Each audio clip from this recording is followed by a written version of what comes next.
guys? Back here, Eurofed Buckhead, #1 store in the company, because it's my store with Chris too, mainly Chris, I just help him out. But pretty exciting day today. It's Friday, so we got a Ferrari out here. Our buddy Haas brought in his beautiful F12 Berlinetta.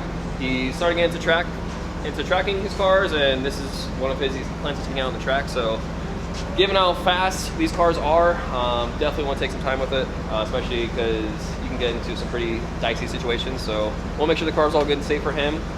We found some leaks, and we're getting those cleaned up so we can control the car safely. And then back on some old school AMGs. We love ourselves some AMGs here at Eurofed, as you know, we're making Darko. This one, longtime customer of ours, we were just rectifying some electrical faults within the vehicle. That included, both batteries, alternator, making sure everything's getting power where it needs to be, and then after that, correcting some misfires, and should be all good to go.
Alright, what's up guys? We're back here again at Eurofed Buckhead.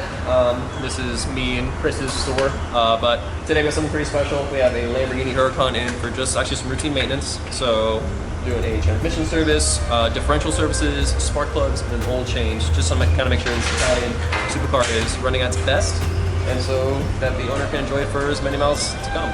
But yeah, that's basically what we got going on. Also, we have a few wagons. Look at the wagon though. Like, look at the wagon. That's what you need to really care about. Look at that 95 E320 wagon, yeah. Fix that ISO. Look at it. Okay, there we go. There we go. There's the wagon. And next up, we have this beautiful Ferrari 488 GTB. We're having some rattling issues. Fairly diagnosed on it. Owner's hearing a little bit of weird noise on the road, so our job is to kind of take cars and drives, look at the whole vehicle visually, and see what could be possibly causing that issue. So once we get that all figured out, get the guy on the phone and get ourselves working towards a repair.